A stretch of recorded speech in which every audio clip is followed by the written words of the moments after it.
pruebas que se hacen para muchas cosas. Pruebas de laboratorio que nos ayudan a conocer la situación de un ser vivo, a conocer su condición de salud, ¿verdad? Para saber si tiene o no tiene enfermedades, pero también en condiciones de salud se pueden medir muchas cosas y se pueden hacer cosas para investigar, cosas que no se saben todavía. Ya vieron pruebas donde se utilizan los antígenos y anticuerpos tal como ellos están, sin hacerles ningún tratamiento ni físico ni químico a ninguno de los dos, para permitir que sucedan cosas que tienen que ver con su característica molecular natural. Por ejemplo, aglutinación, que son antígenos particulados, por ejemplo, una célula como el glóbulo rojo, o por ejemplo, una célula como una bacteria. Y cómo se forman esos grumos, ¿cierto? Cuando todos los anticuerpos se van pegando a los diferentes antígenos que tienen epítopes, que tiene esa célula o esa bacteria, por ejemplo. Entonces, ¿cuál es la reacción visible? Una formación de grumos, que a veces no es tan visible, ¿verdad? Que hay que como que ponerse los lentes, poner una lupa, porque es difícil verificar si exactamente hay un grumo ahí. ¿Por qué? Porque eso depende de la cantidad que haya de ese antígeno y ese anticuerpo. La otra es precipitación. Hay un molde sólido, en este caso agar, donde voy a colocar dos cosas que están en estado soluble, totalmente soluble, como agua donde disolví sal, donde disolví azúcar. Agua, hay un soluto, hay un componente, hay una molécula ahí que está disuelta en agua. En este caso, el antígeno, una molécula, el anticuerpo, una molécula, ambos están solubles en un medio líquido, por ejemplo, el suelo, y se colocan en ese plaque. ¿Qué es lo que uno va a ver? Aquí ya no va a haber grupos, porque esto no es particulado, es una cosa soluble. ¿Cuál es la reacción visible? Cuando estos dos, su antígeno con su anticuerpo específico, se unen y entonces precipitan. Lo soluble se vuelve insoluble. Eso es la precipitación. Lo soluble se vuelve insoluble, se convierte en una sal. Cuando se unió ese antígeno con anticuerpo. ¿Cuándo pasa eso? Que estaban ahí en las preguntas que tenían. Cuando llegan a la zona de equivalencia en cantidad, cuando la cantidad de antígenos y la cantidad de anticuerpos son equivalentes. Porque si no, si hay exceso de antígeno, no se va a dar el precipitado. Si hay exceso de anticuerpos, no se va a dar el precipitado. Es en la zona de equivalencia cuando tengan la misma cantidad o similar que ellos van a precipitar. Ahora, ¿se ve clara la precipitación, la banda de precipitación? A veces tampoco se ve tan clara. Se ve como una línea, línea o banda de precipitación. A veces es clarísima, pero a veces no es tan clara. Entonces ahí es cuando se generan las dudas. Entonces, ¿será positivo o no será positivo? Entonces, no dar el positivo es lo que llamamos un falso negativo, porque no estamos seguros de que no está, porque no se generó la precipitación, porque la cantidad era muy pequeña. Entonces, en vista de todas estas cosas, de que no podíamos llegar a la seguridad cuando las concentraciones eran muy bajas, es que a través del tiempo, cuando se fueron descubriendo técnicas en la química y en la física y en la molecular, se pudieron inventar técnicas para poder hacer visible o hacer detectable eso que estaba tan pequeño. Y es lo que lo hicieron los científicos con anticuerpos anticuerpos marcados. ¿Qué me va a pasar? La siguiente. Entonces, la principal utilidad que tienen las pruebas, que era otra pregunta que había en el examen, es esta. ¿Verdad? Esta es la principal. ¿Diagnosticar qué? Diagnosticar si tiene enfermedades. Si tiene una enfermedad viral, parasitaria o bacteriana, por ejemplo, ¿verdad? Es la principal aplicación que tienen todas las pruebas serológicas en general. Ok. Esto creo que también lo tenían en la otra clase. Sí. ¿Cuáles son los criterios que determinan que una prueba de diagnóstico sea buena, sea eficiente? Primero y principal, sensibilidad y especificidad. Ya les voy a decir qué es. Pero también la rapidez, qué tan rápido voy a obtener el resultado. La disponibilidad, ¿dónde está? ¿Dónde hay el equipo que hace eso? ¿La tengo aquí en la región? ¿La tengo en el país? ¿O la tengo en otro país? Y en algunos países, ese es uno de los criterios, digamos que el criterio principal, ¿verdad? De algunos países como nosotros, desgraciadamente, este criterio es muy importante. En otros países a veces no es muy importante, pero aquí sí no importa, desgraciadamente. Ahora, ¿qué es sensibilidad y especificidad? Que son criterios que están escritos en las cajas de las pruebas, que vienen ya en su cajita que se puede pedir, con unos manuales que son de este tamaño de gruesos, que puedes pedir si tienes mucho dinero para comprar, y tienen estas características especificadas. ¿Cuánta sensibilidad y cuánta especificidad tiene esa prueba? ¿A qué se refiere sensibilidad? Se refiere a la habilidad de la prueba para detectar a todos los verdaderos positivos. Mientras más sensible es, por ejemplo, un anticuerpo, se va a pegar a lo que encuentre que sea de su especificidad. Recordemos que el anticuerpo fue creado como una llave para su cerradura para cada antígeno. Ese va, donde vea ese antígeno se va a pegar. Pero cuando ese anticuerpo es más sensible, es todavía mayor esa afinidad por el antígeno. Una mayor sensibilidad es una afinidad mayor y se va a pegar más y más rápido, pero a todo lo que se parezca al antígeno que le dio origen. Entonces, en ese caso, puede haber reacciones cruzadas. Mientras más sensible sea, va a ser menos específico. ¿Y qué es especificidad? La especificidad es la habilidad de la prueba para detectar solo y únicamente a los verdaderos positivos, es decir, al antígeno que le dio origen, o sea, exactamente a eso. Por ejemplo, si se quiere diagnosticar un virus de hepatitis, recordemos que hay varios distintos, pero pueden tener una concentración de péptidos similares entre uno y otro, de hepatitis, por ejemplo, ¿verdad? Entonces, pero yo quiero saber si es la D en vez de la C o de la B. Que sea específicamente saber si ese animalito tiene hepatitis D en vez de B o en vez de C. Entonces, mientras más específica sea la prueba, más garantía tengo de que va a ser ese. Solo el verdadero positivo. ¿Ya? Esa es la diferencia. Entonces, como podemos imaginar, mientras más sensible sea un anticuerpo, menos específico es. Y al revés, mientras más específico, menos sensible es. Entonces, ¿qué voy a escoger aquí? ¿Qué voy a seleccionar aquí como investigador cuando vaya a comprar mi prueba? Depende de lo que quiero hacer. Si necesito estar seguro como médico de que la infección es por tal organismo, o si no me interesa eso porque yo lo que estoy haciendo es investigación y lo que quiero medir es la cantidad de anticuerpos que se produce para cualquier hepatitis, entonces me gustaría más que sea más sensible. Eso va a depender de lo que se necesite.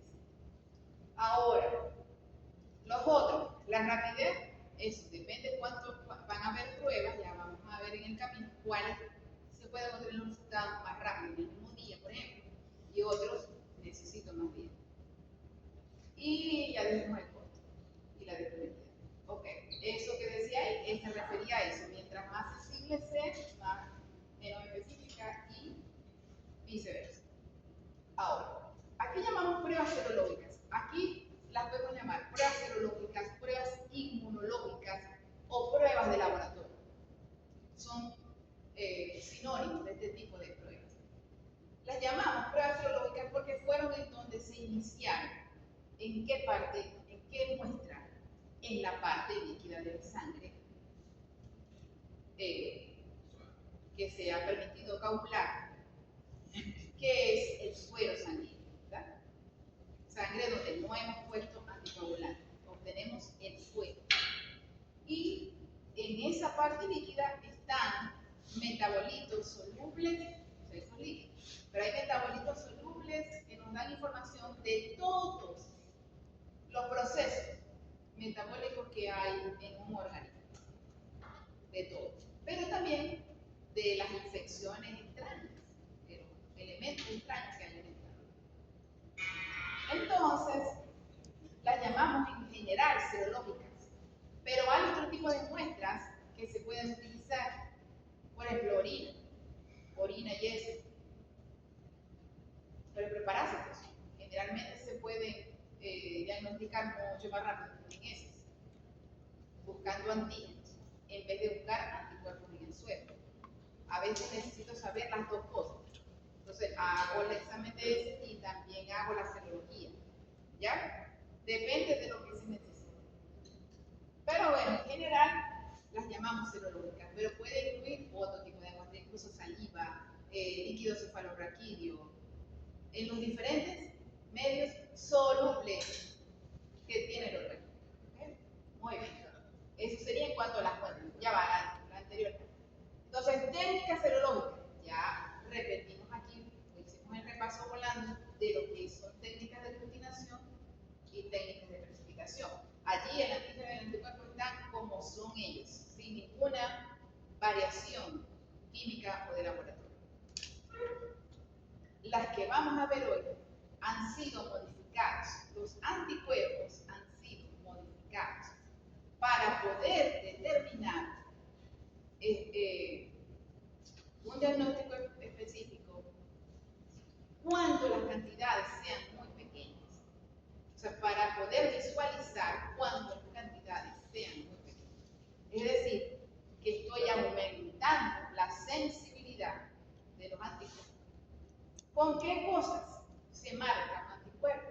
O sea, hay marcajes con enzimas, hay marcajes con compuestos fluorescentes, hay marcajes con compuestos radioactivos, entre otras cosas. La siguiente. Utilidad. Esta era una de las preguntas de desarrollo, creo, de ahorita. No sé cuántas utilidades le dio Ana María. Hay unas utilidades, utilidades en general, que son estas tres. Y la principal es identificar antígenos y anticuerpos, que es lo que me va a permitir el diagnóstico.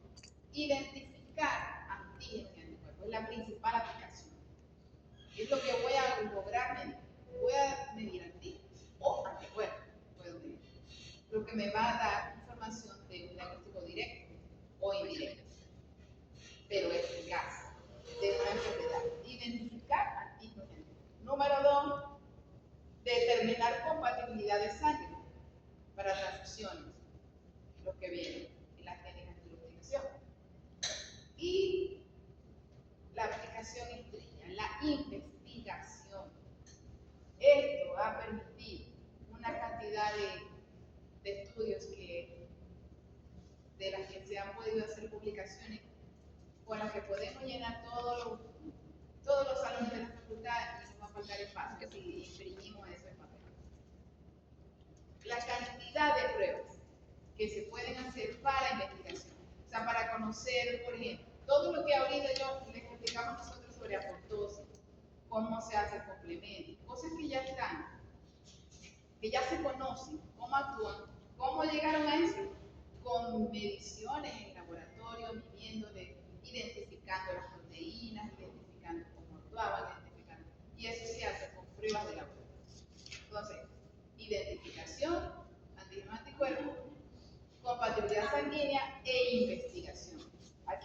varias cosas, problemas como enfermedades autoinmunes, procesos metabólicos, desarrollo de tumores, pero todo lo que se me ocurra lo puedo investigar con pruebas de laboratorio como las que vamos a ver, la siguiente.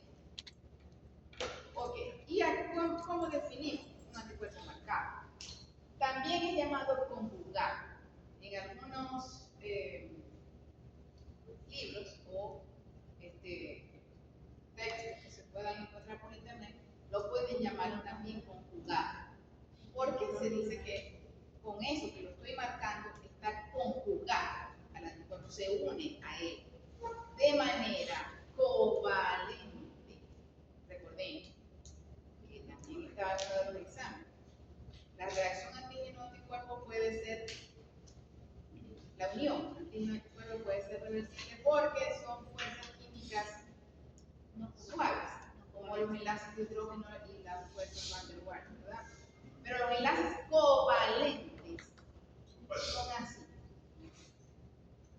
Imposible. Ya una vez que se le coloca compuesto de manera covalente, no se le va a quitar. Ya se transformó en un nuevo compuesto. ¿Ok?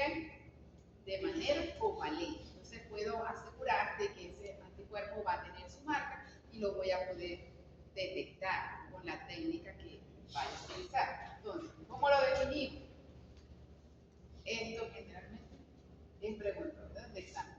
Es un anticuerpo que se ha unido químicamente en el laboratorio a una sustancia que tiene propiedades que la hacen susceptible de ser visualizada o detectada con un equipo específico, un equipo especializado para su detección y que en algunos casos nos va a permitir incluso cuantificar, saber exactamente qué cantidad de anticuerpos, por ejemplo, se produjo o qué cantidad de antígenos tengo. Eso es muy importante para investigación o para saber el grado de evolución de una enfermedad, etc. ¿Qué sustancias se utilizan para conjugar a un anticuerpo? Enzimas, compuestos o sustancias fluorescentes, compuestos o sustancias radioactivas y compuestos o sustancias que emiten luz, como el luminol presente en las luciérnagas. Eso también se usa para marcar un anticuerpo. O sea, aquí lo tenemos en una tabla. Una pregunta aquí. ¿Por qué le tienen terror a llenar una tabla? No puedo comprender. ¿Nadie ha tenido tarjetas de coordenadas de un banco? Sí, horrible. Son horribles, son fastidiosas, ya la mayoría de la gente aquí también. O sea, tengo que hacer coincidir la vertical con la horizontal. Eso es todo. En los experimentos de Mendel también se hacían tablas para hacer coincidir. Había que multiplicar. Eso no lo han visto aquí, me imagino, pero lo habrán visto años, no recuerdo. Tengo que hacer coincidir lo que está en la horizontal con lo que está en vertical. No entiendo. ¿Cuál es el? Ok. Eso ya saben por qué estoy preguntando. ¿Verdad? Sí. En la mayoría te dejo ese cuadro en blanco. O sea, y eso me cansé de explicarlo 500.800 veces. No entiendo. Eso lo tenía, no sé, solo. Digamos en eso después en el. Ok, ¿qué tengo aquí? En las verticales tengo los tipos de marcantes. Y voy a ver varias características. ¿Cuál es la reacción visible? ¿Cómo se llama la prueba? ¿Y qué tipo necesito para ver, detectar, para visualizar esa prueba? Cuando uso enzima, ¿qué es una enzima? ¿Quién me sabe decir qué es una enzima en general? Es una proteína. Una proteína. Proteína. Característica química, proteína. ¿Qué hace una enzima? Acelerar un proceso. Acelerar o catalizar, ¿verdad? Se usa esa palabra, metabolismo. Catalizar. Reacciones, que generalmente es como acelerar reacciones, como si le pusiera calor a las reacciones, ¿verdad? Y hay enzimas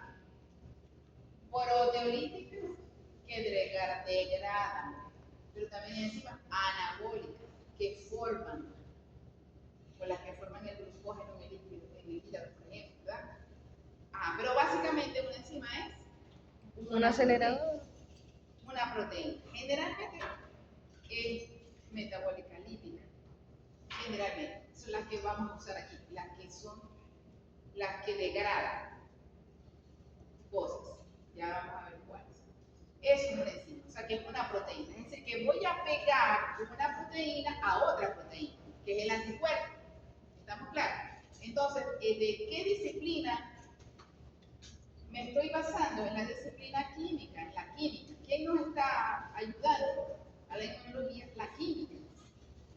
Es una reacción química o bioquímica, para ser más exactos, ¿verdad? Vamos a unir de manera covalente una proteína con otra proteína.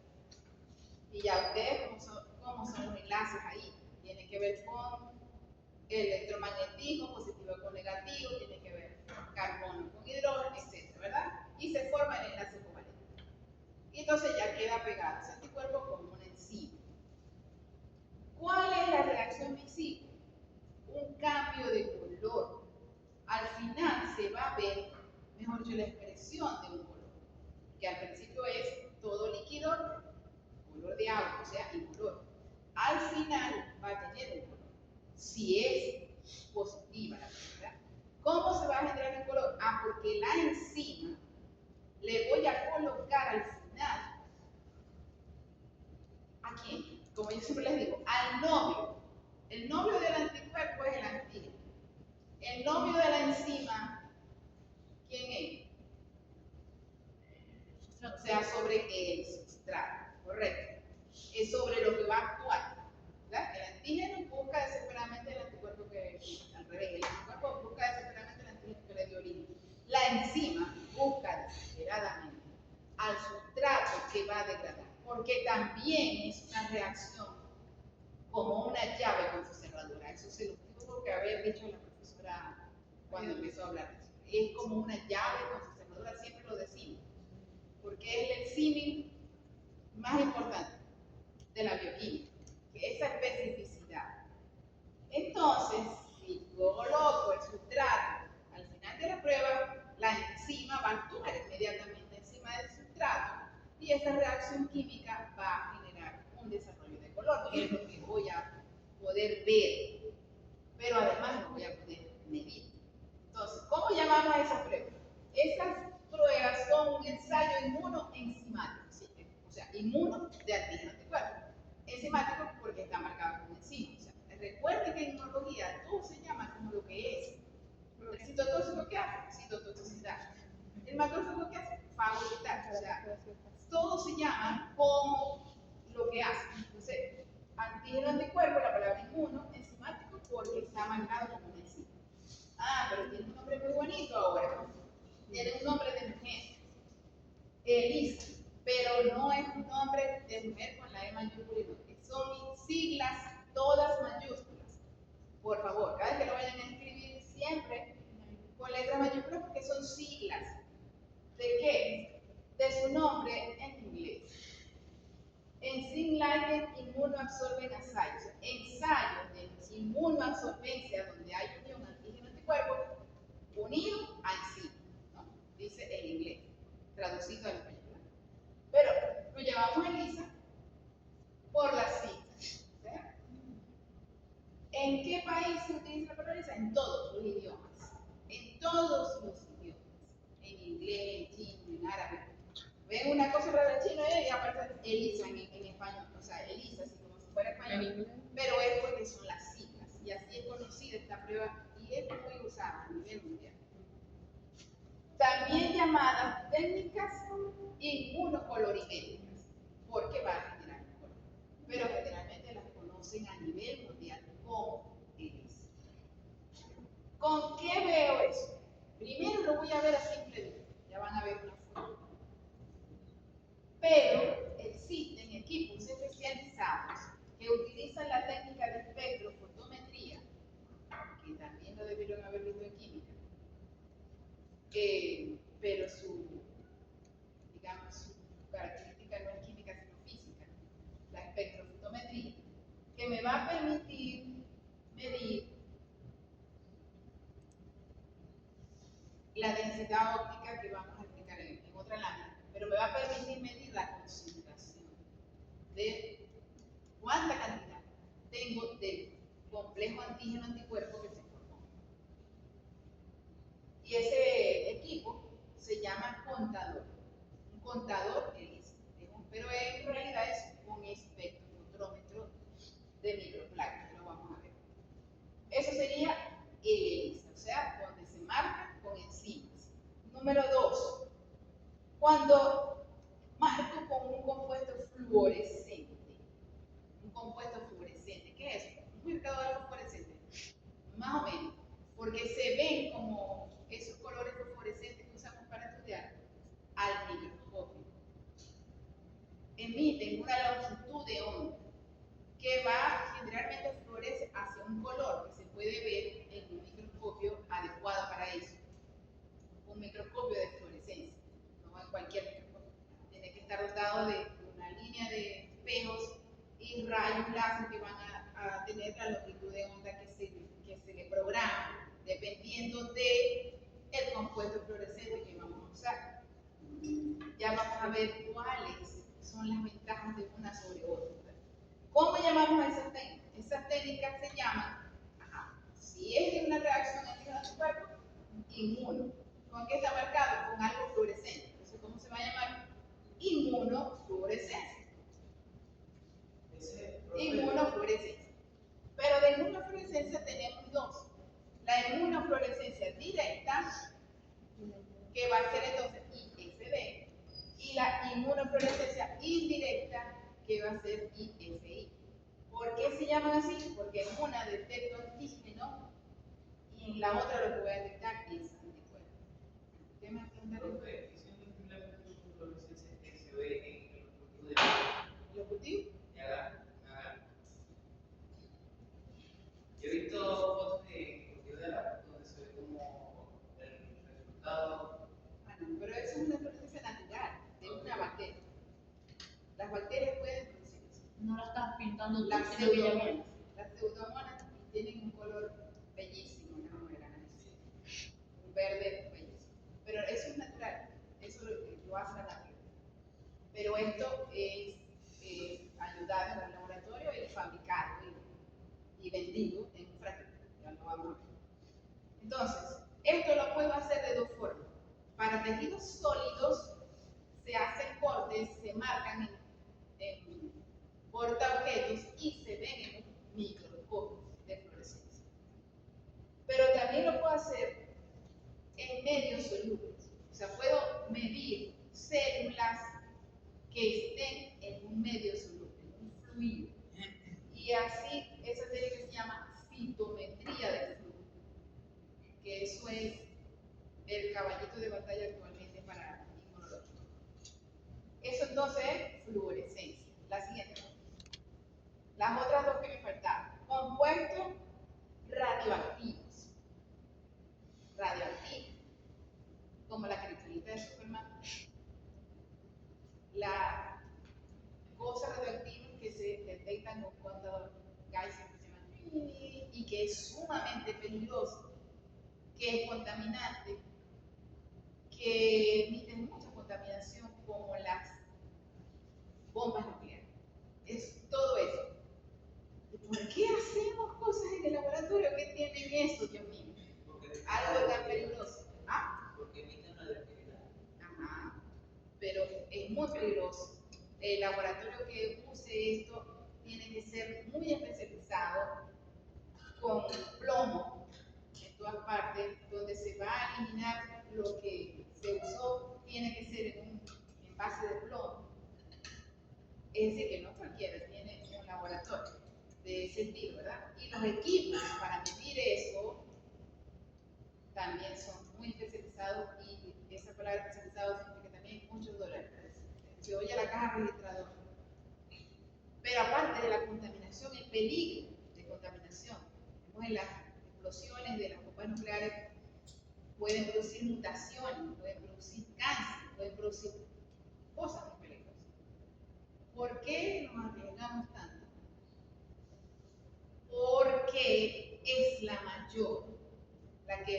proporciona mayor sensibilidad.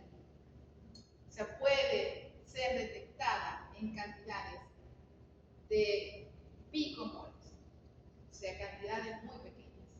Por eso, entonces, ¿qué está tratando la ciencia? De conseguir algo que tenga la misma sensibilidad, pero no todo ese peligro que tiene la radioactividad. Y ahí van con la luminometría, pero sin embargo no llega. Entonces, por ejemplo, en Venezuela no conozco a nadie que tenga luminometría. Pero las pruebas de radioactividad se siguen usando, no sé ahorita, aquí en Venezuela y especialmente en Maracaibo, ¿dónde se usaban? Esto, por supuesto, todas estas técnicas tecnológicas son ayuda de la medicina, tanto humana como veterinaria. ¿De dónde se usaban? En enfermedades renales. Se necesita saber específicamente que tenga tal o cual compuesto, porque eso determina el tratamiento del paciente. Y se utilizaban estas técnicas, las técnicas de radioactividad. Se mide radioactividad alfa y radioactividad beta. Recuerden, por ejemplo, los rayos X que nos hacen es radioactividad. Por ejemplo, los rayos X. Las que más se usan para medir esto son alfa y beta. Y el contador se llama contador alfa, contador beta. Y en el hospital universitario de Maracaibo, allí en el piso 9, quizás aunque sea alguno, ha tenido algún familiar que haya tenido que ir ahí para las diálisis y eso. Y ahí había dos equipos, uno alfa y uno beta, y se hacían esas pruebas. No sé ahorita, pero ahí se hacía. Y en Caracas, por ejemplo, también en la universidad de ellos, La central. ¿cómo se llama? La de ellos, La central. la UCB, en la UCB y en el hospital, ellos lo llaman clínico universitario, también tenía. Ok. O sea que todavía no se ha dejado de utilizar, pero la tendencia es que se deje de utilizar. Y por último tenemos los que usan compuestos que emiten la luz, como el luminante, ¿verdad? ¿Qué se ve? Se ve la luz, y se va a ser visible, tal cual como la luciérnaga, le vemos. Pero también lo puedo medir con un aparato que va a ser un contador de luminiscencia. Este para conocimiento general, porque aquí en Venezuela, por ejemplo, no lo tenemos disponible, pero para que sepan que existe. La siguiente. Ok, ¿quién es ese que está ahí? Pero duro. Una inmunoglobulina. Un anticuerpo con sus brazos, donde está el sitio de unión, con el antígeno, que es el tubo de cadena pesada de la cadena liviana, y que es el fragmento de unión con el anticuerpo.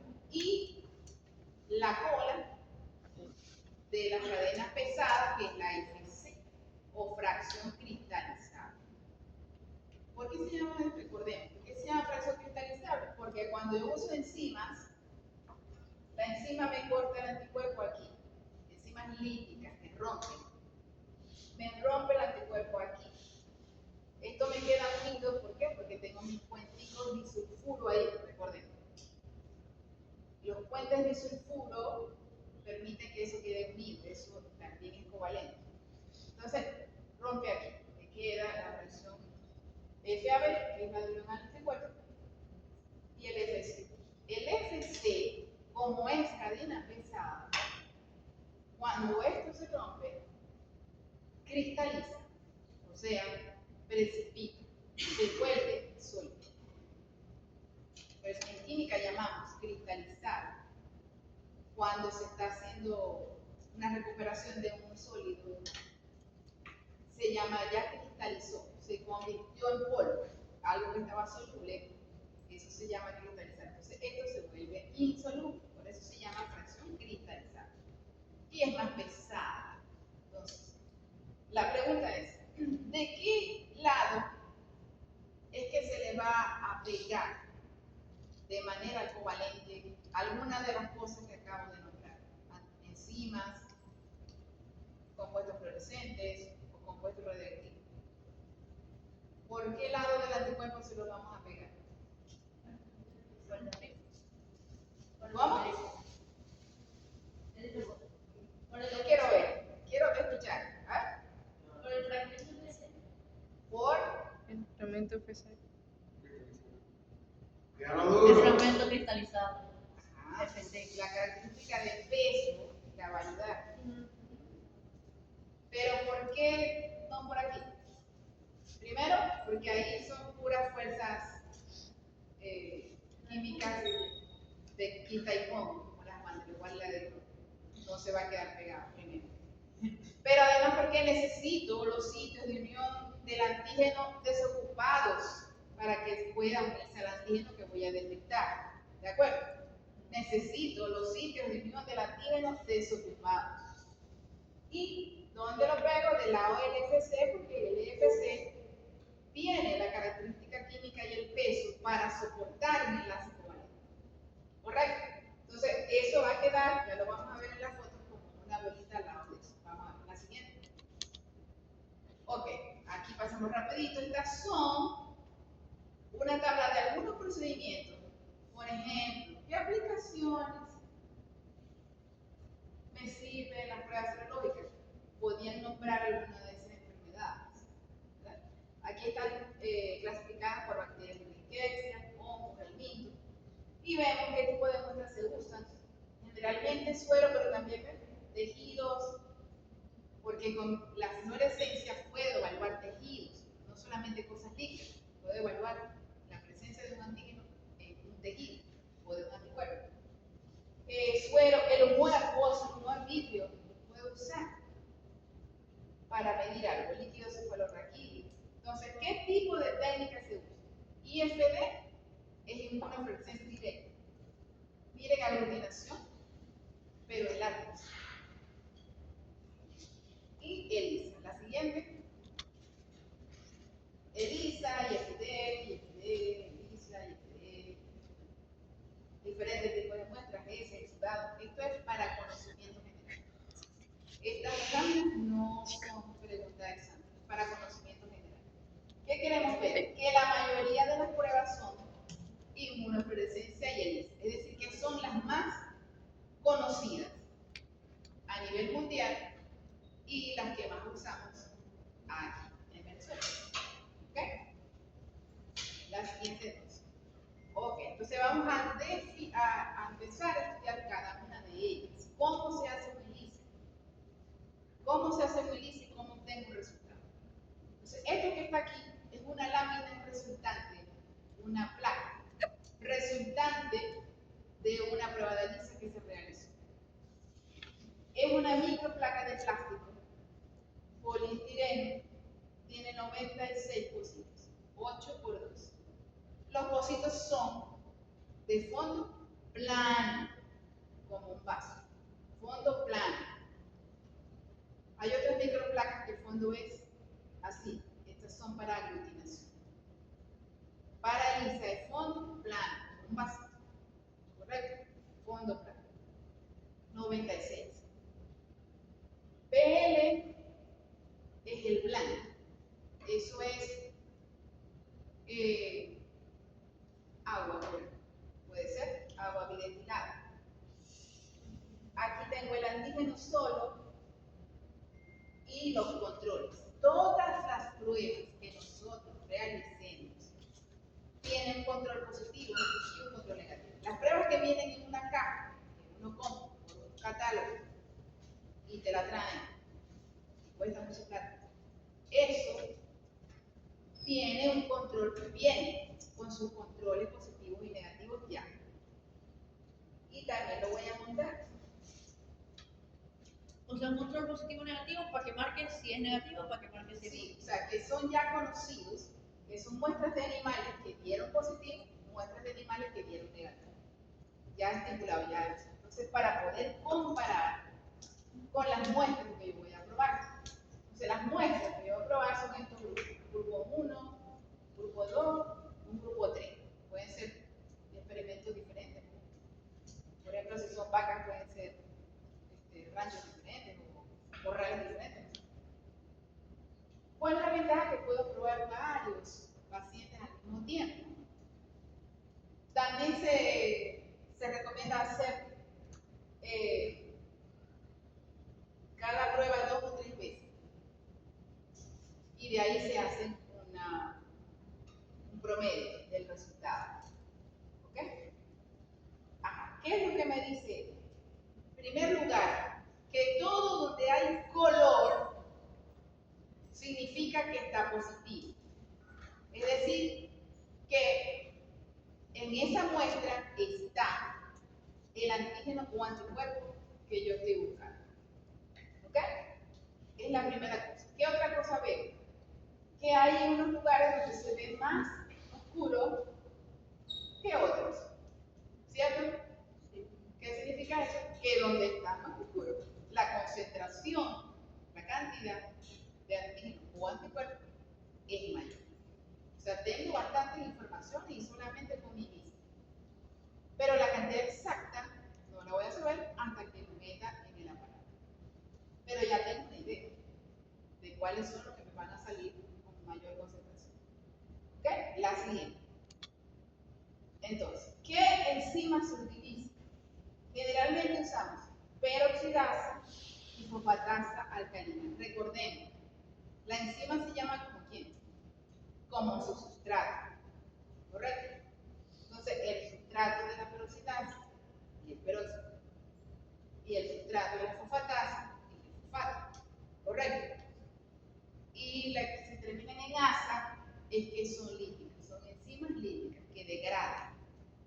Entonces, esas son las que más se usan: peroxidasa y fosfatasa alcalina.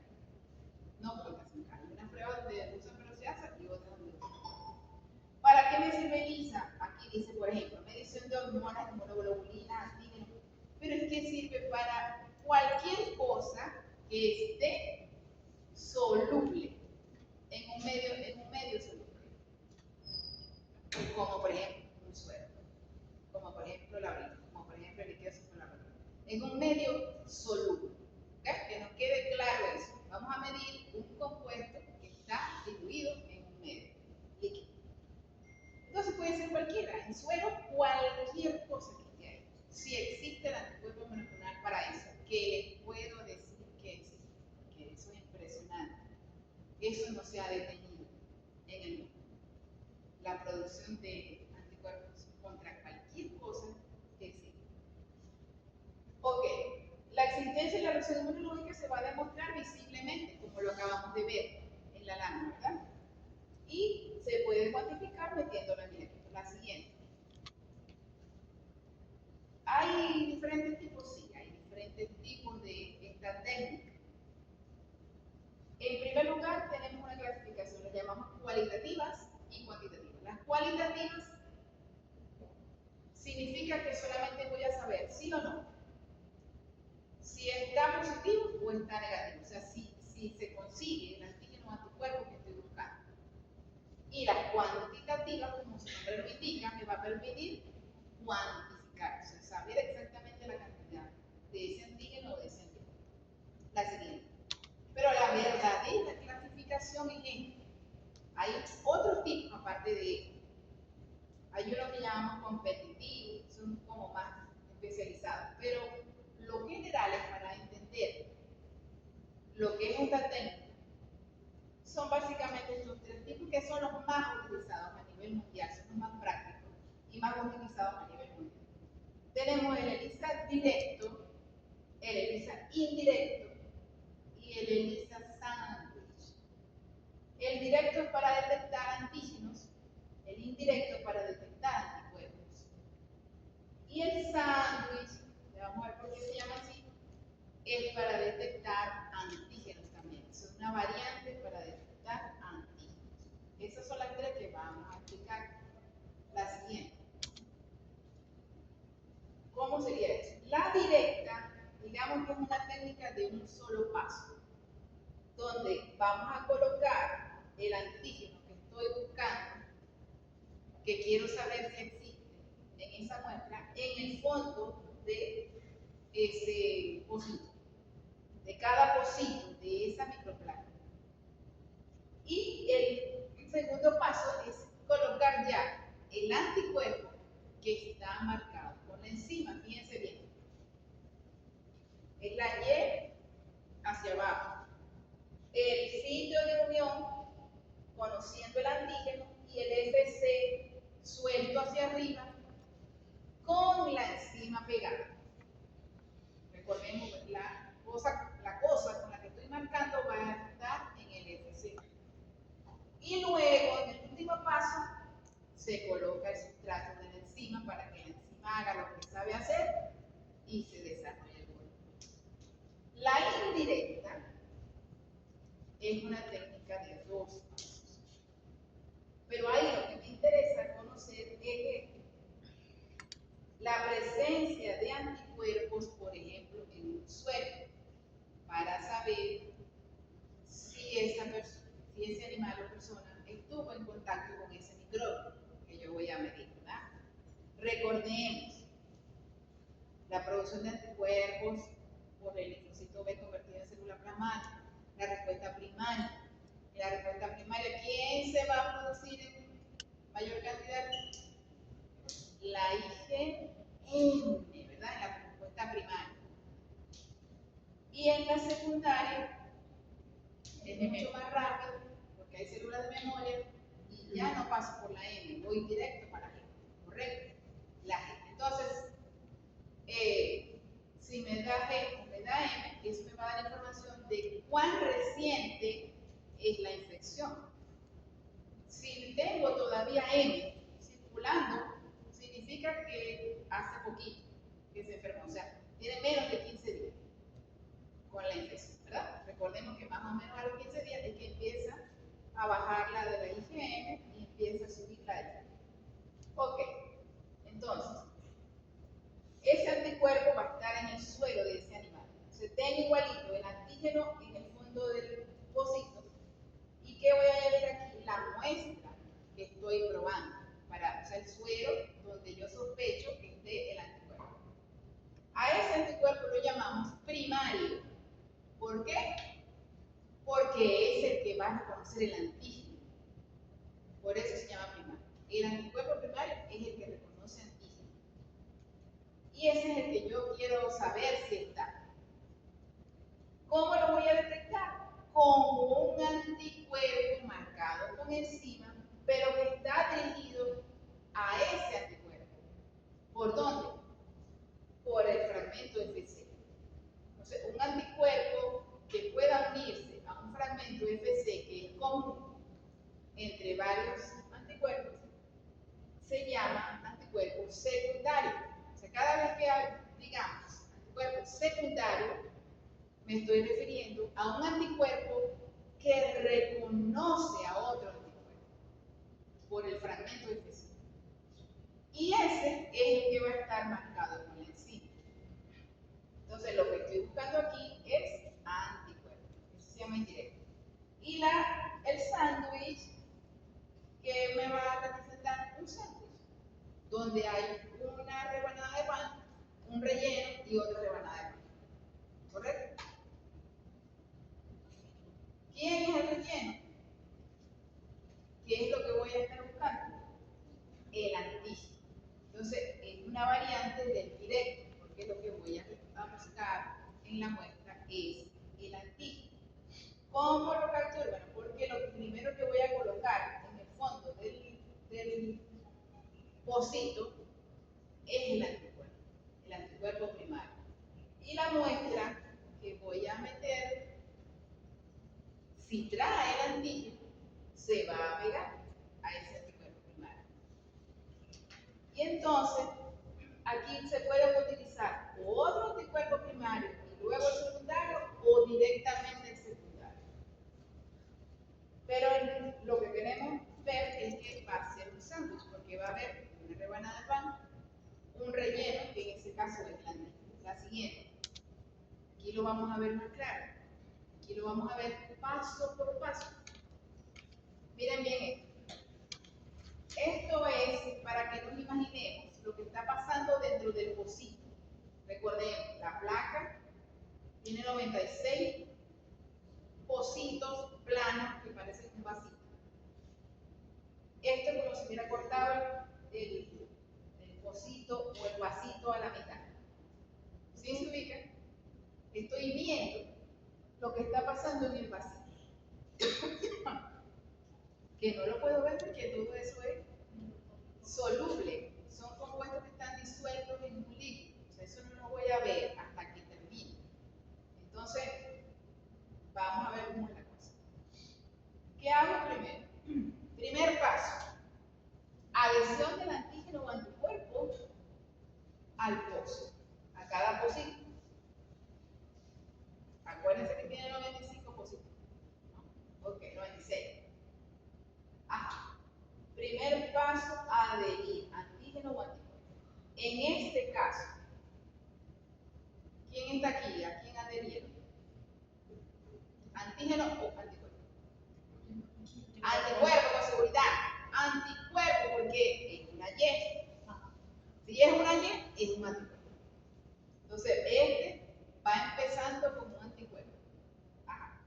¿Cómo se hace eso? Se diluye el antígeno o el anticuerpo, en este caso de la foto es un anticuerpo, con solución amortiguadora de pH, solución bufencarbonato, que ustedes dicen la temperatura y con qué componente. Listo, quedó pegado. Luego que esto queda pegado, tengo que hacer lavados para eliminar todo lo que haya quedado nadando. Entonces, esa placa se voltea y se sacude hasta que no queda nada, porque lo que queda pegado, pegado se queda. Los anticuerpos van a quedar pegados en las paredes por la característica del plástico poliestireno de ese material. Ok, entonces es muy importante el paso del lavado para eliminar todo lo que haya quedado sobrando. La siguiente. ¿Cuál sería el segundo paso? El segundo paso va a ser añadir la muestra. Añadir la muestra problema. Llamamos muestra problema a la muestra que queremos investigar, si tiene o no tiene lo que estoy midiendo. Ok, si lo que tengo pegado es anticuerpo, ¿a quién voy a buscar en la muestra? Con seguridad al novio del anticuerpo, el antígeno, ¿correcto? Si lo que tengo pegado es el anticuerpo, lo que voy a determinar en la muestra es el antígeno. O sea que ya por ahí sé que esto es una prueba directa, pero ya vamos a ver cuál. Al final, ¿verdad? Listo. Si el antígeno venía en esa muestra, inevitablemente va a ocurrir la unión. Recuerden que cada vez que se vean, esos son novios. El antígeno y el anticuerpo, cada vez que se vean, se van a unir y se van a quedar pegados. Pero tengo que eliminar todo lo que no se haya quedado pegado para que no me vayan a dar reacciones falsas. Entonces, otra vez vuelvo a sacudir la placa hasta que no quede nada. Uno la ve y parece que no tuviera nada, pero tiene pegado. Lo que se pegó, se pegó. Listo. La siguiente. Aquí están cómo se hacen los lavados. ¿Ven? Se voltea para eliminar todo lo que haya quedado líquido suelto ahí. Aquí dice con qué lo vas a hacer, con solución salina contundente, que es un agente antiséptico, etc. Ya está, ya eliminé, me volvió a quedar tranquilo. ¿Qué me falta? Me falta añadir el anticuerpo marcado con la enzima para que se una a ese antígeno. Lo añado, ya ese viene marcado con la enzima. La siguiente, igualito, vuelvo a lavar, vuelvo a lavar. Aquí se forma, tengo el antígeno que estaba pegado, perdón, el anticuerpo. Se pegó el antígeno que venía en la muestra y aquí está mi anticuerpo marcado que tiene en el FC la enzima, ¿verdad? Representada en esta bolita amarilla. O sea, ¿qué se me formó ahí? Anticuerpo, anticuerpo y en el medio el antígeno. Pan, relleno, pan. Se me formó un sándwich. Es decir, que esta es la variante sándwich. el tipo sándwich, que es directo, porque a quien estoy detectando es antígeno. Siempre que voy a detectar antígeno es directo. Pero esta es la variante sándwich porque se me forma un sándwich donde cada anticuerpo es un pan. Ok. Ahora, pero eso todavía no se ve nada. ¿Cómo voy a ver? Me falta agregar, pasa el lavado, dale la siguiente. ¿Qué falta agregar? El novio de la enzima, Y el sustrato. que es el sustrato. Una vez que llegue el novio de la enzima, inmediatamente la enzima se va a unir a ese sustrato, lo va a degradar y ahí ocurre la reacción química que produce el cambio de color. En ese instante, lo voy a ver. Ahora, yo lo estoy diciendo muy resumido, pero cada lavado y cada vez que coloco una de las muestras, el anticuerpo, debo dejar un periodo de incubación para que ocurra la unión.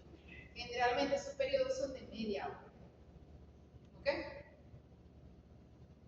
Esto cuando se coloca el sustrato es bastante rápido. Entonces, ahí a veces menos de media hora. Y se necesita más bien colocar una solución de detención que se llama solución stop. Ese es el último paso y ya, pero eso no está contemplado como paso en este tiempo. Si el sustrato, se une el sustrato a la enzima, genera la reacción química y ¿la siguiente? Hay desarrollo del cuerpo. Si ahí estaba el antígeno que se estaba buscando, hay desarrollo del color, entonces ya puedo decir positivo, medio positiva esta prueba. ¿De acuerdo? Si no me hubiera dado el desarrollo de color, quiere decir que no había antígeno en esa muestra. La siguiente. Aquí tengo este resumen en una sola lámina. Es un esquema. Ahí tengo el positivo, representado así. Primer paso. En el primer paso tengo que pegar o adherir el antígeno o el anticuerpo. En este caso, ¿a quién se pegó ahí? ¿Antígeno o anticuerpo? ¿Dónde? Antígeno. ¿Dónde? Antígeno. ¿Por qué sé que es el antígeno? Porque no es una Y. ¿Correcto? Sí. El antígeno puede tener cualquier forma. Puede ser un triangulito, un cuadradito, una bolita, como en este caso. Pero no es una Y.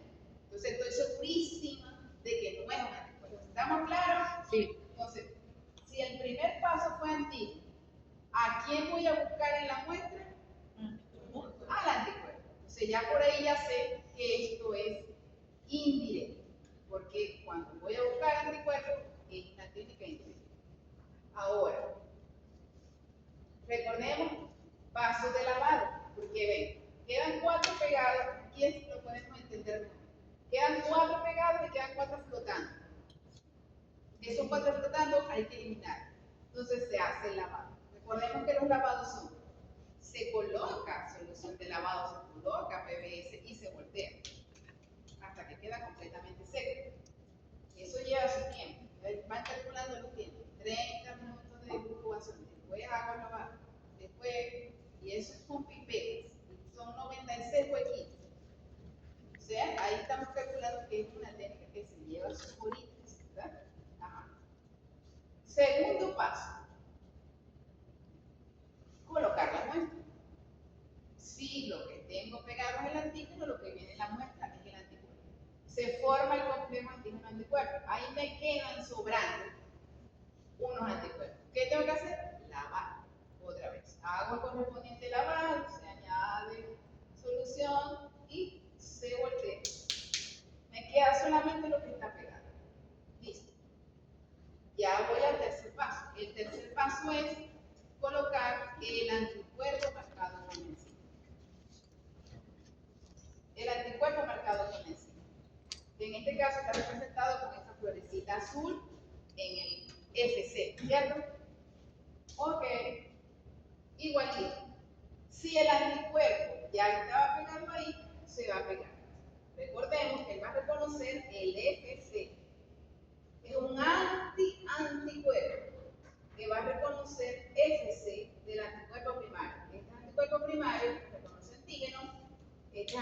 secundario que reconoce anticuerpos y está marcado con la enzima, que es la bolita azul esa. Ajá. Igualito, me quedan unos flotando allá, los tengo que lavar. Solución, voltear la placa. Recordemos que en cada paso de estos van pasando 30 minutos. Ok, quedó libre, no hay nada flotando ahí. ¿Qué me falta para descubrir todo? El sustrato de la enzima. Se coloca el sustrato, también un periodo de incubación más corto. Y si estaba presente ese anticuerpo en la muestra, va a haber un desarrollo de color. O sea, esta es la lámina como resumen de lo que vimos paso por paso. Pero es otra técnica, que ya era sándwich. ¿Y aquí cuál será? Indirecto, digo. Indirecto. Correcto, porque lo que estoy buscando es anticuerpos. Allá estábamos detectando el antígeno. Aquí estoy buscando anticuerpos. Siempre que esté buscando anticuerpos es indirecto. Entonces, bueno, aquí está la representación de media placa. Es la foto de media placa. Y aquí está en coloración. Entonces, en cada positivo donde esté el color azul, está positivo. Es decir, que estaban presentes ese anticuerpo. ¿Correcto? Y de este lado está el control positivo y el control negativo para comparar. Ok, la siguiente. Y estos son como más resumidos todavía. Aquí les doy un dato. Generalmente, siempre lo he hecho, siempre lo voy a seguir haciendo. Pregunta obligada del examen es esta. Pregunto a algunos el indirecto, a otros el sándwich. Entonces, el dibujo que quiero es este, que es el más sencillo. El directo. El más Ese fue sencillo. el que vimos ahorita. El directo. Ajá. Sí, me Digamos, pensaba pero me ver. refiero a que este está representado en 4 pasos. Aquel tenía 8 pasos, porque incluía el paso de lavado. Pero aquí el paso de lavado, escuchen, el paso de lavado está representado en esta flecha. Cada flecha significa incubación y lavado. Entonces es como más resumido, más fácil de hacer en el examen, ¿verdad? Pero lo que está dentro es lo que va a ser importante que se aprendan bien de cada uno. En este caso, es igualito al que acabamos de ver, un ELISA indirecto, donde lo que se está buscando es anticuerpos, porque miren, ¿a quién tengo pegado? A un antígeno.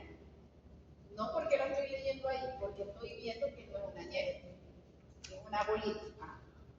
Meto la muestra, que en este caso es un suero problema, ¿a quién estoy buscando? Al anticuerpo, si lo que tengo pegado es antígeno, que estoy buscando anticuerpo. El tercer los correspondientes pasos de incubación y lavado entre uno y otro.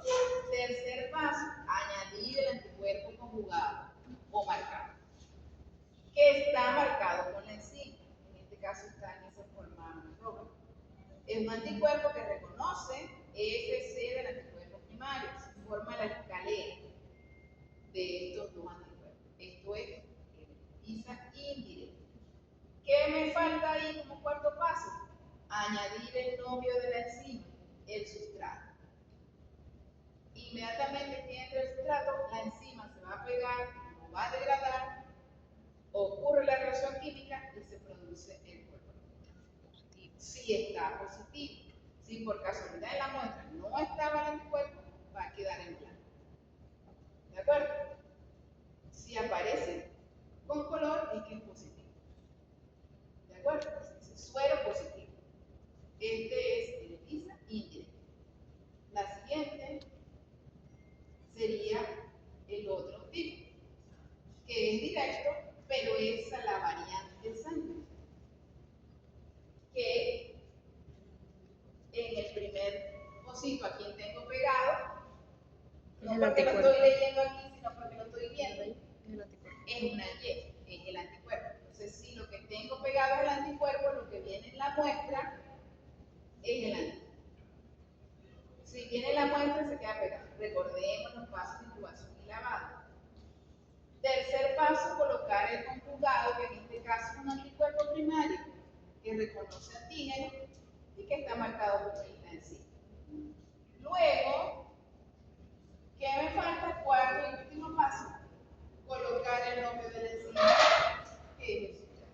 Se coloca el sustrato y si estaba presente va a haber desarrollo de color, que significa positivo.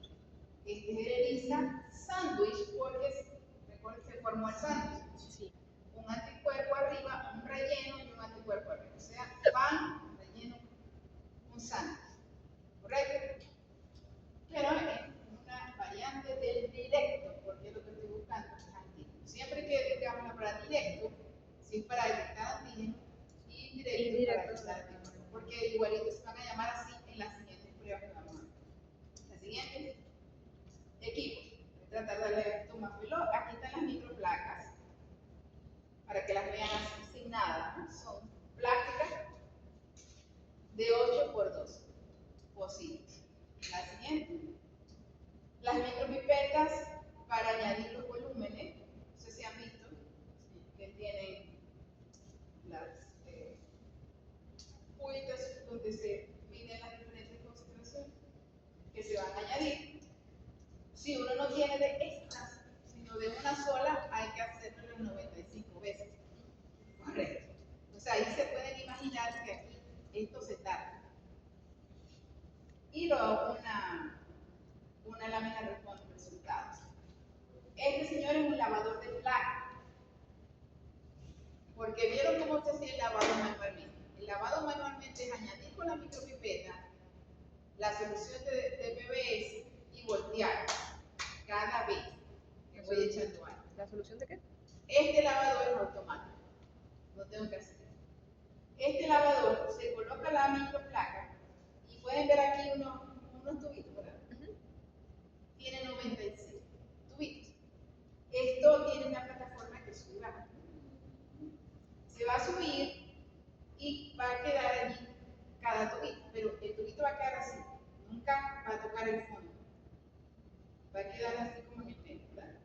Porque si toca el fondo se nos lleva, porque no queremos que se lleve lo que quedó pegado. El tubito queda como así y va a succionar el líquido. Entonces son cuatro botellas. Algunos tienen el PVS limpio y en el otro va llegando PBS. lo que estoy sacando ya sucio de lo que pasó ahí. Es automático. Tiene un panel digital para controlar, esto es maravilloso, ¿verdad? Esto es para ayudar. Donde se hace el ISA con frecuencia tiene que haber una. La siguiente. Y este es un modelo, hay muchísimos. Un modelo, yo creo que antiguo ya, de un contador de placas. Esto se llama contador de placas, lector de placas o espectrofotómetro de placas. ¿Verdad? Se coloca la placa ya con los resultados, ya con el color, y ¿qué va a medir él? Por espectrofotometría, la densidad óptica que mide la absorbancia y tramitancia de la luz a través del medio. ¿Cómo? La tramitancia o la absorbancia de la luz. Mientras más concentración haya, va a absorber más la luz y transmitir menos, porque va a estar más oscuro. Mientras más clarito esté, la tramitancia es mayor. ¿Quién tiene tramitancia 100%? El agua pura. El agua pura tridestilada, que es la que se necesita para ese blanco, lo llamamos blanco puro. El agua tridestilada no tiene absolutamente nada, ni virus, ni nada disuelto ahí. Eso se llama tramitancia 100%, o sea que deja pasar la luz al 100%. Si es una cosa pura, que está lleno de sal y azúcar, suponer, va a tener menor tramitancia y mayor absorbancia. La siguiente. Y eso es lo que me va a dar la concentración. Eso está explicado aquí. La densidad óptica expresada en tramitancia y absorbancia de la luz. ¿Okay? La tramitancia o la absorbancia de la luz depende de cuán transparente esté esa máquina o cuán oscura esté, que me va a representar la cantidad de antígenos de cuerpo que se forman. La siguiente.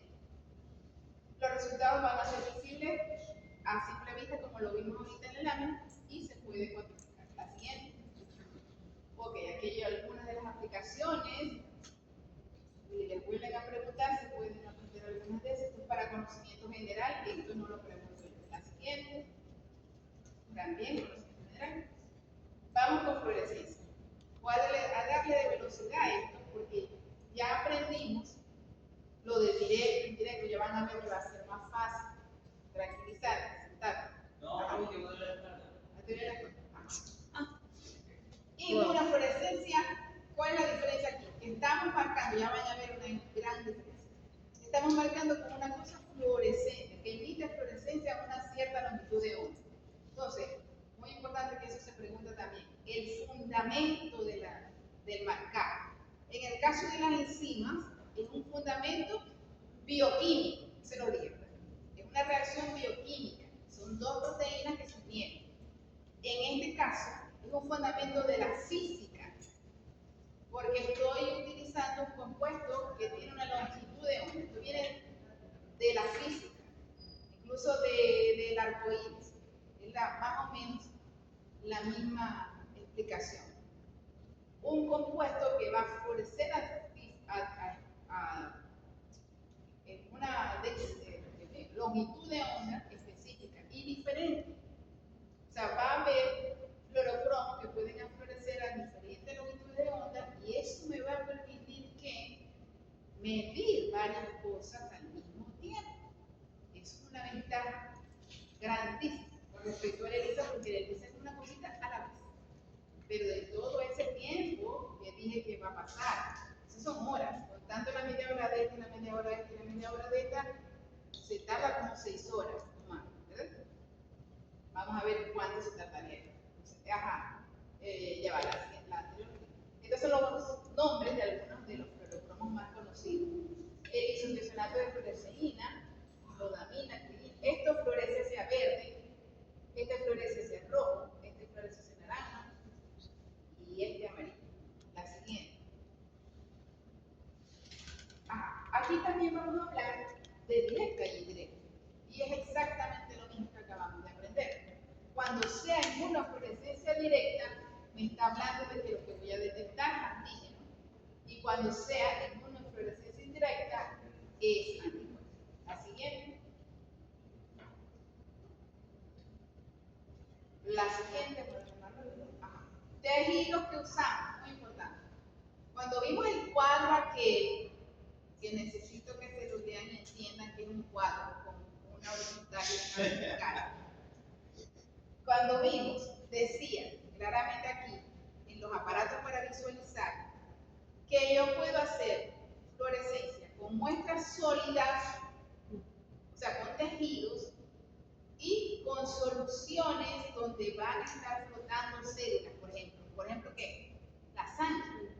En la sangre tengo células que son unas cosas particuladas que me están flotando en un medio líquido que es el suelo, o sea, es la sangre completa.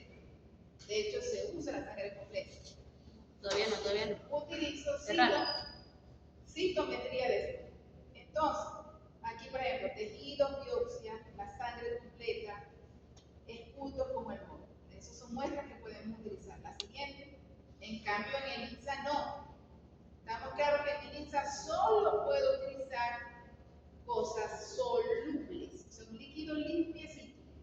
Puede ser orina, pero preferiblemente suelo. Vean la cosa.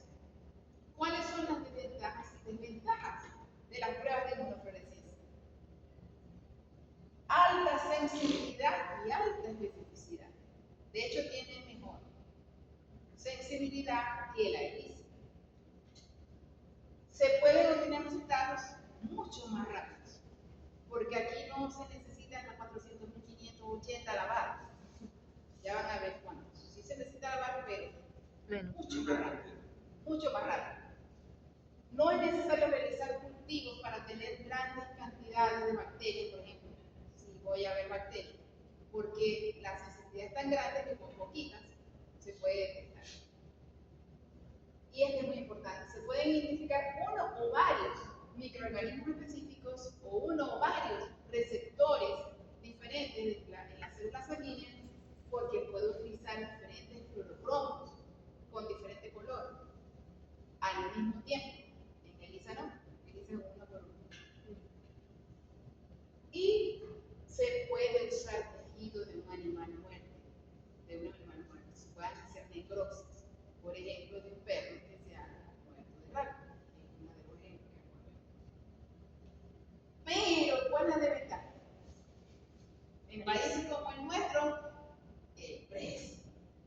porque tanto los equipos como los reactivos son mucho más caros que los ELISA, mucho más caros. También debe ser realizado por personal más especializado que el que hace un ELISA. Y los resultados no son, pero este no es tan importante, no son 100% específicos, pero es que ninguna prueba lo es. Ninguna prueba es 100% específica, sin embargo, ella es más sensible que las demás hasta ahorita, con respecto a ELISA. Aquí otra tabla de comparación de las longitudes de ondas de algunos de ellos. Eso tampoco se lo voy a preguntar específicamente. La siguiente. Ese es el microscopio. Parece un microscopio normal, pero no es normal, porque va a medir fluorescencia. Entonces se va a ver un campo oscuro donde se va a ver lo fluorescente como si fuera los marcadores fosforescentes. Se va a ver así, una cosa fluorescente en un campo oscuro. Eso se logra con lentes y rayos láser. La siguiente. Entonces ahora vamos a ver. Directa para detectar antígenos y directa para detectar anticuerpos. La siguiente. Y aquí lo vemos. Tal cual, vieron que es rápido porque ya lo entendimos en el ISA, ¿verdad? Directa, técnica de un solo paso, TEN. En este caso hablamos de láminas portaobjetos. Todos han visto cosas en el microscopio, pero ya veo, sí, que sean videos. O aquí. Aquí han visto en histología, sí, pudieron estar cerca de un microscopio. Sí, por lo menos. ¿Y qué vieron? ¿Vieron células sanguíneas? Sí. Un piojo. Y cortes histológicos. Un piojo. Okay. Aquí se van a hacer cortes histológicos bien finitos y se les va a colocar, en el corte histológico asumimos que está el antígeno. Por ejemplo, en la muestra de cerebro del perro muerto de rabia, asumimos que está el virus de la rabia, ¿verdad? Que viene siendo el antígeno. Entonces, ¿cómo lo voy a detectar? Con el anticuerpo primario que reconoce el virus y que va a estar marcado con el compuesto fluorescente. Ese sería el directo. Y el indirecto, igualito, tengo la lámina portaobjeto con el tejido de cerebro y esto es la muestra.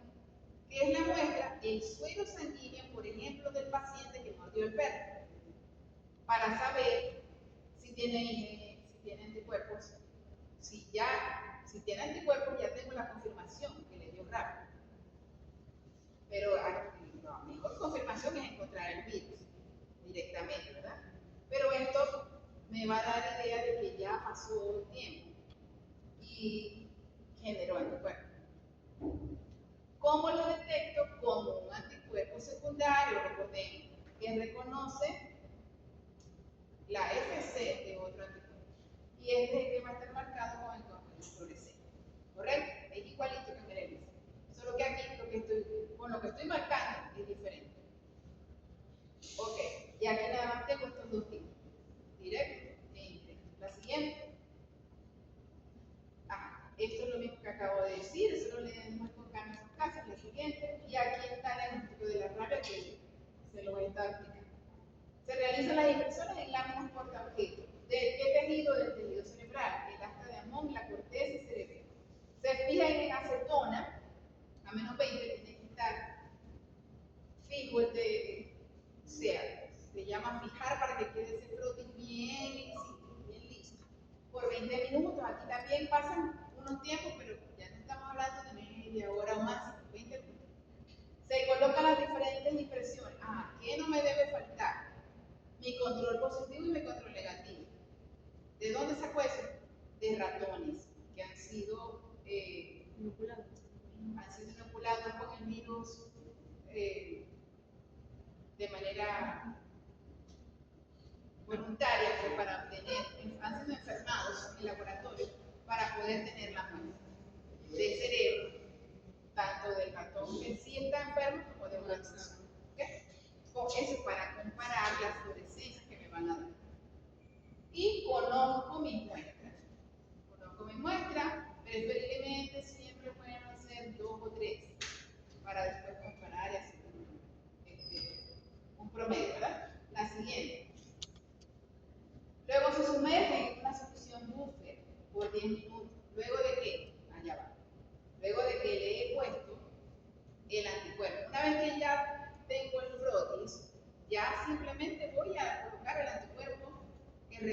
reconoce el virus que ya tiene marcado con el documento fluorescente.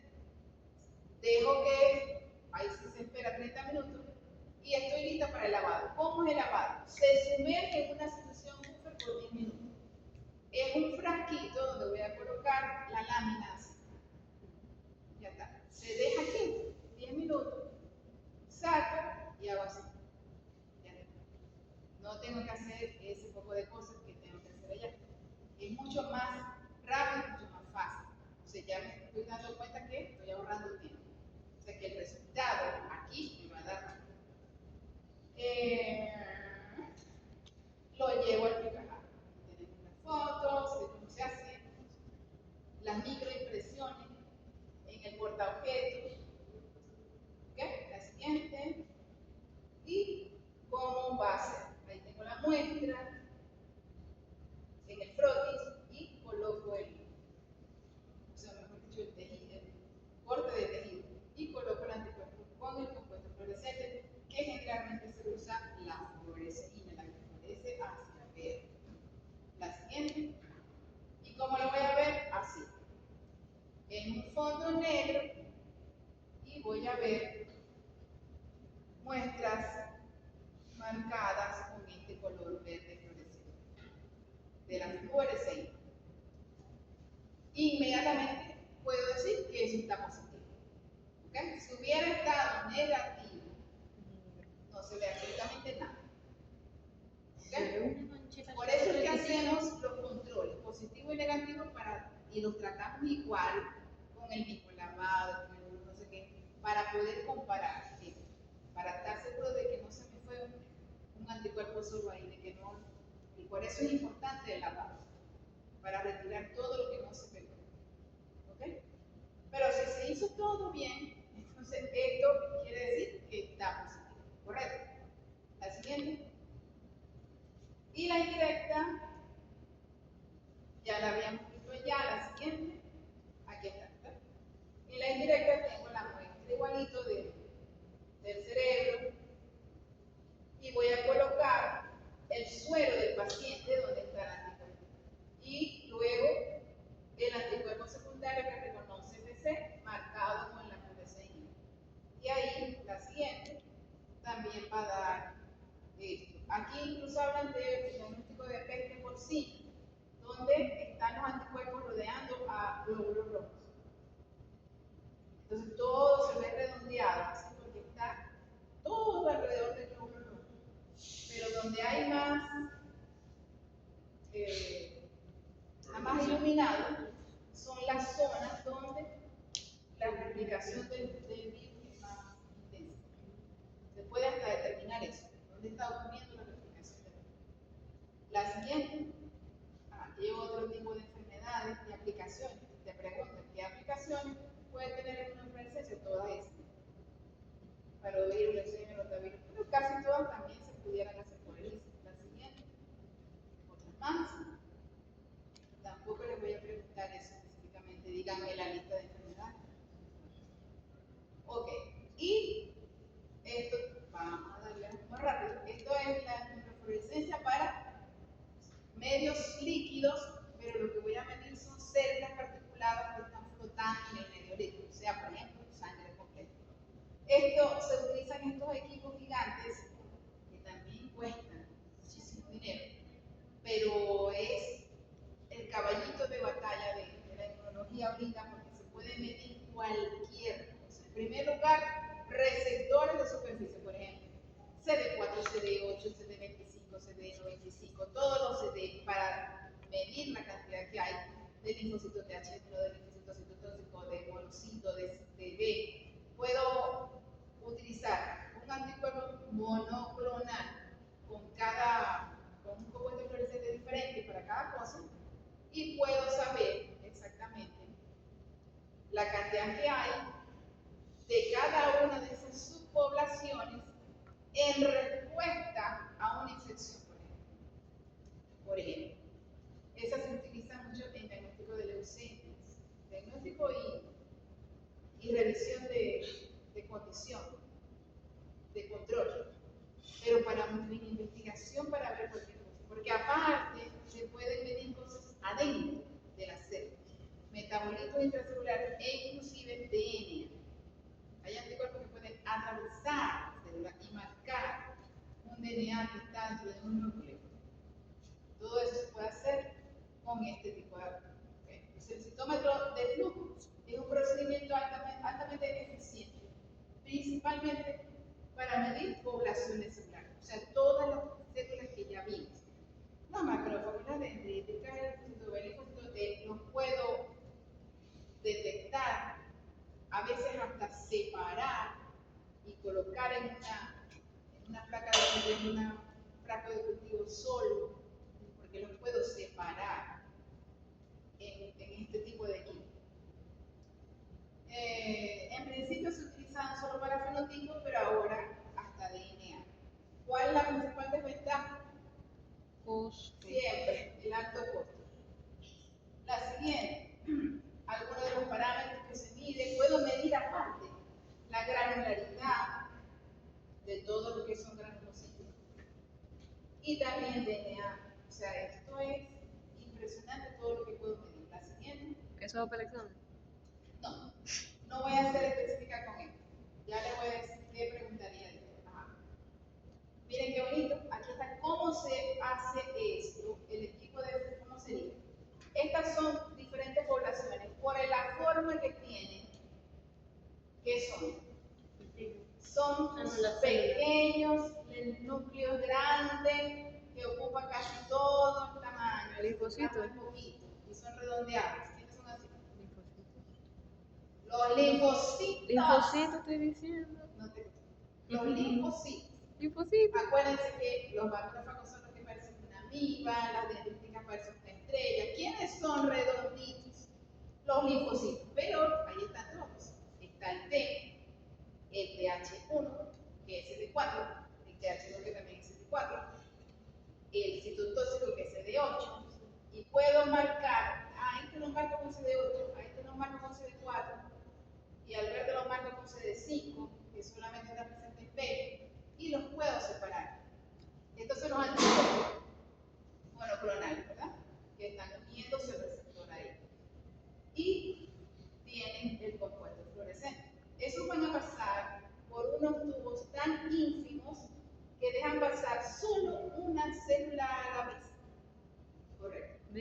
Y a través de estos sistemas de rayos láser, y se van contando, ellos van a poder ser contados, cada uno. Y en pocos segundos te pueden contar hasta 10.000 células. Yeah. En pocos segundos, 10 segundos, 15 segundos. Esto es maravilloso, porque inventó esto. Le debe estar yendo bien. Y inmediatamente, eso pasa para uno, va a una computadora. Y ya dentro de una computadora uno puede hacer de todo. Y más ahorita. Supongo yo que con la inteligencia artificial aceptar las lecciones, lo que sea con los resultados. La siguiente. Eso tampoco lo voy a preguntar así específicamente. Esto es para conocimiento general, cómo venden los anticuerpos monoclonales. Los anticuerpos monoclonales vienen en muchos frasquitos ámbar, donde venden prácticamente 12, porque la cantidad que se usa, ellos recomiendan 0,5 microlitros. Pero yo trabajé con esto en mi tesis de la maestría. Determiné poblaciones celulares en ratones inmunizados con Chagas para ver cómo cambiaban durante el tiempo. La cantidad de B, de T, de macrófagos, medí todas esas. Tenía 12, marcaba el difícil. Y se venden así. Un frasquito que tiene 12 células. O sea, nosotros fuimos estandarizando la muestra y logramos con 0,1 microlitro conseguir resultados de fluorescencia. Entonces, por supuesto, usamos 0,1 y la respuesta era una cosa que parecía una curva. Para poder sacar solo 0,1 microlitro. Wow. Pero gracias a Dios funcionó y tuve mucho. Entonces, ¿qué permite eso? Que te rinda más, ¿verdad? Porque te rinde más, porque te cuesta tanto que tienes que sentirlo lo más posible. Pero es muy sencillo, o sea, simplemente se le coloca, se permite la incubación y de una vez bajo el aparato. Y el aparato, como quieran, lo hacen. La siguiente.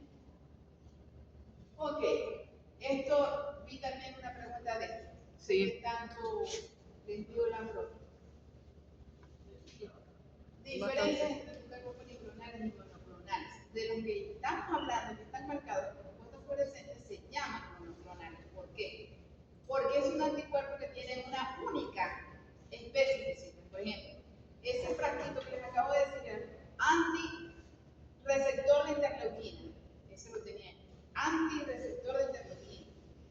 Entonces yo lo comparaba con ratones sanos, con ratones que estaban infectados, pero además tenían 3 tipos de ratones diferentes para comparar.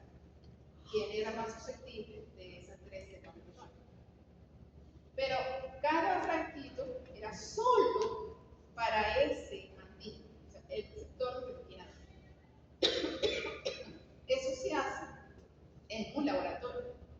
Se obtiene un anticuerpo que tiene esa sola especificidad. Porque en la naturaleza, ¿cómo es la cosa? En la naturaleza, por ejemplo, en un conejo que yo le inyecte un antígeno, por ejemplo, el receptor de interleuquina 2, yo lo separo como proteína y utilizando las técnicas de química lo purifico, lo cristalizo y lo convierto en un antígeno. Se lo puedo inyectar a ese conejo, eso es lo que se hace, para que me produzca anticuerpos contra ese receptor que está convertido en una proteína soluble. ¿Qué va a pasar? Él va a tener su respuesta primaria. Bueno, primero, acuérdense, va a aparecer la innata, si es la primera vez que está en contacto con eso, va a aparecer la respuesta innata, después la respuesta adaptativa, primero la primaria, después la secundaria. Entonces va a haber, ¿quién empieza? La IgM, y a los 15 días empieza la IgG, pero va a haber la producción de anticuerpos contra los diferentes tipos de antígenos que tengo. Por ejemplo, voy a cambiar de receptor. Vamos a suponer que es un microorganismo, es más fácil de entender. Una bacteria completa. Esa bacteria completa tiene una célula, tiene una membrana, tiene una pared celular, tiene lipopolisacáridos, y por dentro tiene proteínas del fagosoma, tiene proteínas de todos sus procesos metabólicos, tiene mitocondrias, tiene DNA, tiene muchas cosas. Y además tiene flagelo, ¿verdad? Esa bacteria puede tener flagelo o puede tener sitios. Entonces se va a formar un anticuerpo contra péptidos que van a venir de membrana, que van a venir del flagelo, que van a venir del interior de la célula, que van a venir incluso del DNA. ¿Ya? Va a haber un anticuerpo que se produzca contra cada uno de esos péptidos. Es una sola bacteria, pero despertó la producción de 6 diferentes anticuerpos, ¿ya? Que pueden reconocer a esa bacteria en una prueba de ELISA, por ejemplo. Pero, ¿cómo? De esos 6, siempre va a haber uno que es más inmunogénico que otro. Siempre. O sea, ese es el que se usa generalmente para poder producir un anticuerpo monocular que sea específico. El que sea, o una vacuna, el que sea mayor inmunogenicidad. Generalmente, ¿quién tiene mayor inmunogenicidad? Los de flagelo. Porque es lo primero con lo que la bacteria trata de entrar en las células, ¿no? Para tener su motilidad. Tiene mucho contacto con las células sanguíneas y tiene entonces mayor inmunogenicidad. ¿Ya? Entonces son muchos diferentes. Entonces, por eso es que aparecen aquí con diferentes colores. ¿Sí entendemos? O sea, se producen muchos diferentes, por eso es que lo llamamos policlonales. Muchos diferentes. Eso es por la vía natural, que estoy infectando con él y él está teniendo su respuesta. Yo le saco la sangre, purifico el suero y mido los anticuerpos y voy a tener varios diferentes. Entonces eso se llama, si lo mezclo todo ese suero, lo vamos a llamar un antisuero policlonal, porque estoy segura que tiene todas esas mezclas de anticuerpos que reconocen a la bacteria pero en sus diferentes formas. ¿Sí? Estamos siguiendo. Es como va ocurriendo eso, ¿verdad? Recordemos, la célula B se convirtió célula plasmática empezó a producir. ¿Quién se produce primero? IgM. Está azul, ¿verdad? Pasan de 7 a 15 días, empieza a aparecer la G. Pasa la primaria y ya estamos en secundaria. La G, que es la verde, va a estar en mayor concentración y ya la M empieza a desaparecer. Ya ahí pasaron los 15 días. Luego, ¿quiénes aparecen? Si es necesario, empieza a aparecer la IgA.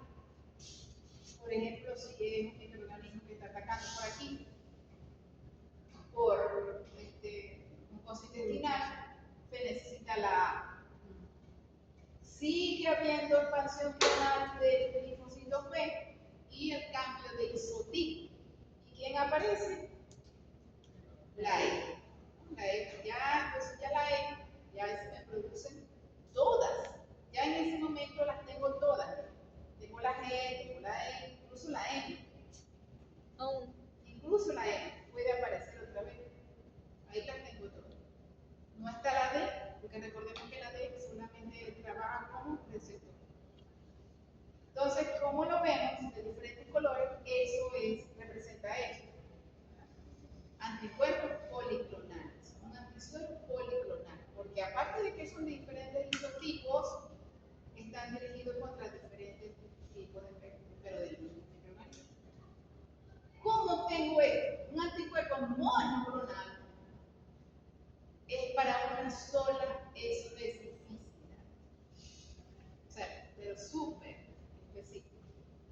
Como lo ven, un solo color. Una única molécula de anticuerpo contra una única molécula de anticuerpo. La siguiente. ¿Cómo se obtiene eso?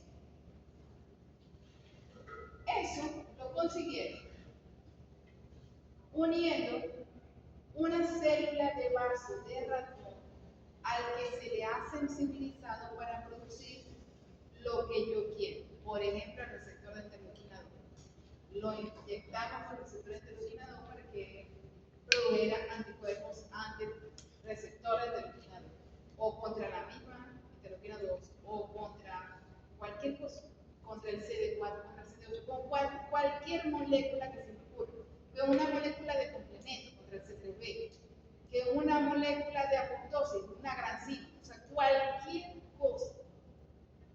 Ustedes van en el catálogo, eso es una cosa inmensa, ahí van a conseguir para cualquiera de esas cosas un índice, o pueden buscar lo que sea. Y no solamente lo van a conseguir para humanos, lo van a conseguir para todos los animales de laboratorio que existen, como ratones, cobayos, ratas, monos, pero también para animales de lo que ustedes van a atender, pequeños animales y grandes animales. No todos. Hay algunos que para animales no se han hecho, pero ya casi yo creo que deben haber, mucho porque tengo tiempo que no reviso, pero debe haber para cualquier cosa. Entonces, la célula del vaso, ¿cuál célula? Un linfocito B, por supuesto, que se va a transformar en citoplasmático. Ese es el que voy a usar, un linfocito B. ¿Con qué lo voy a fusionar? Con células de mieloma. ¿Y sabemos qué es mieloma? Células cancerígenas que se pueden multiplicar a velocidades muy rápidas, ¿verdad? Y, o sea, que se duran mucho multiplican también. eternamente. No se desarrollan y mueren, son células que están multiplicándose. También tienen Entonces, mucha vamos a duración. aprovechar de esa capacidad de multiplicación para que todo ocurra más rápido. Ah, pero ¿cómo hago para que no intervenga su información genética? Le saco el núcleo. A esta célula de mieloma se le saca el núcleo y se va a unir con el linfocito B para que el núcleo sea el del linfocito B. Entonces va a tener la capacidad de dividirse rápido, pero con la información genética de la célula del vaso de ratón, que es un linfocito B que está sensibilizado para producir el anticuerpo contra el antígeno que yo quiero. ¿Ya? Ocurre la fusión. Eso se hace con micropipetas, con microscopios especializados. Es una cosa bien bonita. Se logra. ¿Cómo sabemos? ponen a cultivar en microplacas primero, que son muy diferentes a las microplacas de lisa, como ven, son pocitos mucho más grandes. ¿Y cómo voy a saber? Porque van a empezar a producir, van a empezar a crecer. Entonces yo los estoy cultivando y yo voy a medir. ¿Con qué? Con lisa. Voy a medir si está produciendo el anticuerpo monoclonal contra eso que lo sensibiliza. Y los cultivos que salgan positivos, los llevo a cultivar. Esto es un frasco de cultivo. Esto es un medio de cultivo donde está la célula. Se colocan en unas estufas especializadas con CO2 de 24 a 48 horas y ya empieza a producir el anticuerpo. Como ella tiene la capacidad de producirse en grandes cantidades, va a producir anticuerpos en grandes cantidades. Y de ahí se va a ir a cosechar. Se lleva ese líquido, se separa el anticuerpo de los otros componentes que tenga ese medio y se puede convertir. Primero se liofiliza, se convierte en polvo y después se diluye. Y se convierte en ese frasquito de 12 cc que van a vender por $8. No sé cuánto cuesta cada frasquito. ¿Sí se entendió? Sí. Entonces, la unión entre un linfocito B de un ratoncito sensibilizado contra una célula de mieloma a la que le he extraído el núcleo y se fusionan y ahí empieza la producción de la célula que solamente va a producir el anticuerpo con la especificidad que yo quiero, por eso se llama monoclonal, o sea, de una sola especificidad. ¿Les quedó claro? Sí, aquí aparece. Y ahí creo que ya no hay mucho. Esto también con procedimientos generales.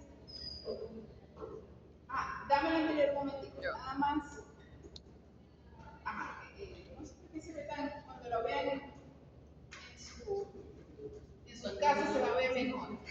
Pero aquí, estos son los resultados que se pueden imprimir del citómetro de flujo. Estos son como punticos. Apuntillados. Allí se van a concentrar los diferentes tipos celulares. Dependiendo, las más granuladas van a estar más abajo, las menos granuladas más arriba, dependiendo del peso. ¿No? Apuntillados. Entonces ahí estos con el ratón de la computadora se marca, allí se ve la marca, pero no se distingue ahorita, se marcan así y el programa te dice, bueno, ese que está marcado con CD8 es un linfocito T citotóxico. De ese hay tanto por ciento, te da el porcentaje y te da la cantidad. Porcentaje y la cantidad exacta de cuántos pasaron por ese tubito. ¿Qué es lo que le metí? Entonces ahí puedo comparar cómo aumentó ese CD8 después que yo lo infecté con el otro y cómo lo comparé con el ratón sano y con el ratón que estaba infectado sin proteína. Porque yo les había aplicado la vacuna antes de infectar. Eso es lo que se está viendo. Entonces, bueno, eso es lo que da. ¿Ya? Unas nubes de células. Y el programa te lo va a convertir en números y porcentajes. ¿Para qué lo conseguí? ¿Para qué se usa citometría? Determinación de subpoblaciones celulares principalmente. Para medir todas las poblaciones celulares. Puedo saber todas. Las T, las B, todo eso. También puedo medir metabolitos intracelulares, como les dije, porque hay que los anticuerpos pueden atravesar membranas, meterse incluso al DNA. O sea, estas tres. Primero, circulaciones celulares. Esto sí puede hacer una preguntita. ¿Para qué? Subpoblaciones celulares, determinación de metabolitos intracelulares, todo lo que hay dentro del citoplasma, incluso determinación de DNA. ¿Ya? O sea, no les voy a pedir que me digan exactamente una gráfica, no, de esto no. Y estas últimas son conocimientos generales, diferentes tipos de equipos que existen. No aquí, no conozco a nadie que tenga Venezuela. Atención rapidito, solo para